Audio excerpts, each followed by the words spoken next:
I've changed my mind about wanting James Cameron's Terminator 7 after watching Netflix's new $320M sci-fi movie. The Terminator franchise has been through several stages throughout the years, from James Cameron's widely acclaimed originals to the more polarizing modern sequels, but there's no denying that it's currently in somewhat of a rut. Both critically and commercially, the recent Terminator movies haven't even come close to the early movie's success, which has led many audiences to consider the franchise dead. Most Terminator films haven't capitalized on their potential, leaving audiences unsure whether the series has a future. One of the most obvious reasons for the Terminator franchise's decline in quality is the absence of James Cameron, whose fingerprints can be seen all over the first two movies. While he's been involved with the scripts of certain Terminator sequels, it's been over 3 decades since Cameron has actually directed one of these films, and none of the subsequent filmmakers have quite matched his vision. In fact, James Cameron has even voiced concerns about the Terminator series' future, claiming that it needs to move on from his original story to survive.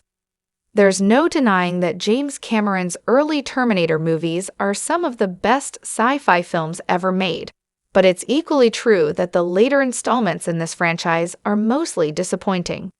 Projects such as Terminator, Genesis, and Terminator Salvation admittedly have some strengths, but the narratives don't even come close to the creative, innovative storytelling of the first 3 films.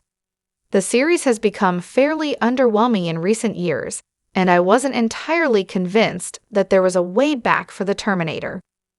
There's clearly something that just doesn't work about the later Terminator sequels, whether that's their distance from the original stories or their reliance on action and special effects instead of the rich, layered writing of Cameron's originals.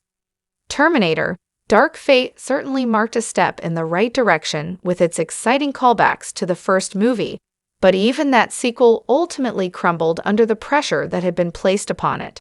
When discussions started about Terminator 7, it seemed like a terrible idea from the beginning.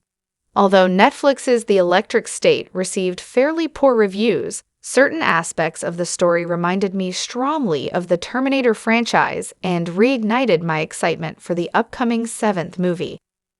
The movie deals with an ongoing conflict between humans and machines, which is something that's always been at the center of James Cameron's Terminator movies.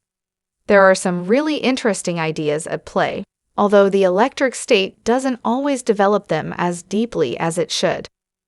In the right hands, this story and the ideas within it could have been something really engaging and boundary-pushing, and there aren't many more capable hands than James Cameron's. What Joe and Anthony Russo's movie does do, however, is highlight that there's a fascinating discussion to be had within the sci-fi genre about the future of humanity and our complex relationship with AI. In the right hands, this story and the ideas within it could have been something really engaging and boundary-pushing, and there aren't many more capable hands than James Cameron's. The Electric State hinted at just how brilliant a well-made, big-budget movie about humans and machines could be, even if it didn't quite get there by itself. Unfortunately, the idea of James Cameron directing another Terminator movie seems very unlikely at the moment. The director is currently tied up with the ongoing Avatar franchise, which is going to be in production until at least the early 2030s. With Avatar, Fire and Ash releasing later this year, it's going to be a long time before James Cameron has the free time to make Terminator 7 work. And since Avatar is clearly such a passion project for the filmmaker, it's unlikely that yet another Terminator sequel will be able to drag him away from the franchise. But if James Cameron isn't available to direct Terminator 7, then it probably shouldn't happen anytime soon. Multiple directors have tried their hands at the franchise over the years, with talented filmmakers like Alan Taylor and Tim Miller both trying their best and ultimately coming up short. The franchise clearly isn't at its best when James Cameron isn't behind the camera, so the obvious solution is to wait until he's available to breathe some new life into the sequel.